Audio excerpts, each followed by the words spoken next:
చెన్నకేశవ స్వామి, కేశవగిరి అంటారు చూసారా? చెన్నరాయుని గుట్ట పేరు మీదే ఈరోజు చాంద్రాయన్ గుట్ట అయింది. చెన్నరాయుని గుట్ట, చెన్నకేశవ స్వామి అక్కడ ఉన్నది. ఒకప్పుడు ఔరంగజేబు కూడా వెళ్తూ ఉంటే అశ్వాలు మొరాయించాయట. అంటే అతను సైతం తలవంచి భగవంతుడికి తలవంచినాడే అతని అశ్వాలు ముందుకు కదిలాయని కూడా మనకి చరిత్ర చెప్తూ ఉంటుంది. ఆ రోజుల్లో నిజాముల్లో కూడా వీళ్ళు బ్రహ్మోత్సవాలకు సెలవు ఇచ్చేవారట. పూర్తిగా రాజ్యం అంతా కూడా చాలా వైభవంగా కూడా బ్రహ్మోత్సవాలు జరిగేవట స్వామివారివి. మాన్యాలు ఇచ్చారు. ఆ గుడికి ఎన్ని మాన్యాలు? కొన్ని వందల ఎకరాలు. ఈరోజు మిగిలిందంతా ఎదురుగుండా ఉండే స్వామివారికి సంబంధించిన కిందవన్నీ కూడా ధ్వంసం చేసుకున్నారు. రెంట్ అవన్నీ షాపులకి వాటికి మడిగీలు ఇచ్చేశారు. ఆ రెంట్లెంతో prime property. Chandrayangutta main road మీద మనకు కనపడుతూ ఉంటుంది. ప్రైమ్ ప్రాపర్టీ అది. పట్టించుకునే నాదుడు లేడు. కింద మాత్రం రాస్తారు హెరిటేజ్ సైట్ అని, ఆర్కియాలజికల్ ఇది ఒక హెరిటేజ్ స్ట్రక్చర్ అని రాస్తారు. అంటే హెరిటేజ్ స్ట్రక్చర్ అంటే దాన్ని ముట్టుకోకుండా కళ్ళప్ప చెప్పుకొని చూడడమే. నిజంగా ఎంత బాధేస్తుందంటే, ఎంత చరిత్ర ఉందండి ఆ గుడికి.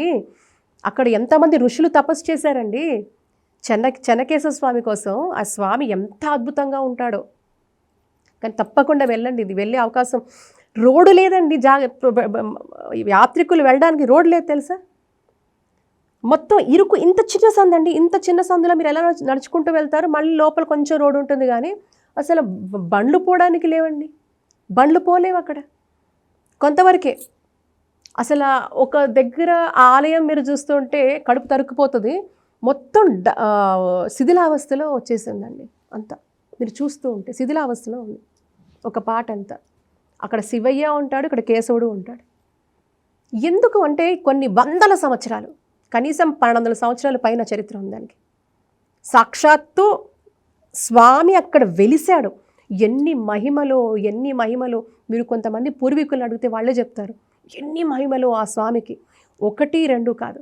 మరి ఏం చేస్తోంది ప్రభుత్వం అర్థం కాదు. ఎందుకు అంత నిర్లక్ష్యం ఏంటి అర్థం కాదు. కొత్త గుళ్ళు కడుతున్నారు చాలామంది, కట్టద్దు అనట్లా. కానీ మన దగ్గర ఒక పురాతన ఆలయాన్ని గనక మనం పూర్వవైభవం తీసుకొస్తే, పునరుద్ధరణ చేస్తే 100 అశ్వమేధ యాగాలు చేసినంత ఫలితం ఉందని చెప్తున్నారు. ఒకటి కాదు, ఒకటి చేయడం. అసలు ఈ రోజుల్లో అది మనం చేసే పరిస్థితి మనకు అసలు అప్పట్లో చెప్పబడలేదు కలియుగంలో. ఎందుకంటే మనం చేయలేమని. అలాంటిది 100 అశ్వమేధ యాగాలు చేస్తే ఎంత ఫలితం ఉంటుందో, ఒక పురాతనమైన ఆలయాన్ని మనం పునరుద్ధరిస్తే అంత ఫలితం ఉంటుంది అని మనకి పెద్దలు చెప్తే, వీళ్ళు పురాతన ఆలయాలు కొన్నిటిని ఆల్రెడీ కొంచెం బాగానే ఉన్న వాటిని 100ల కోట్లు పెట్టేసి చేసేస్తున్నారు. ఎందుకు? డబ్బులు వస్తాయి కాబట్టి. కోట్ల రూపాయలు వస్తాయి, ఖజానా నిండుతుంది. వీళ్ళు తినే సొమ్ము అంతా దేవాలయాల సొమ్ము తింటారు, దేవుడు సొమ్ము తింటారు, కానీ దేవుని పట్టించుకోరు. డబ్బు వస్తే హుండీ ఉంటుంది అక్కడ. మరి డబ్బు వస్తేనే వాళ్ళు అలాంటి ఆలయాలకు ఇప్పుడు కేటగిరీలు ఉంటాయి, ABC కేటగిరీస్. ఏమండి మొన్నటి వరకు ఏ కేటగిరీ 25 lakhs ఉండేది, ఇప్పుడు దాన్ని పెంచి 50 lakhs చేసేసారు, డబల్ చేసేసారు. చూసారా? అక్షర జ్ఞానం ఇచ్చేదే పరమాత్ముడు, ఆ తల్లి.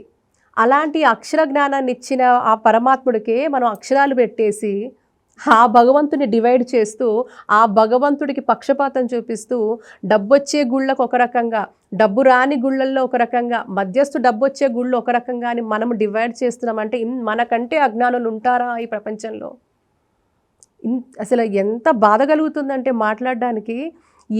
ఏమని చెప్పను, ఎలా చెప్పను, ఎక్కడ మొదలుపెట్టను, ఎక్కడ ఆపను.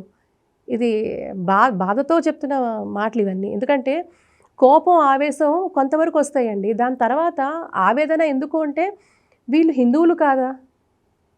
వీళ్ళ పుట్టుక ఎటువంటి పుట్టుక? వీళ్ళు ఏం చేస్తున్నారు?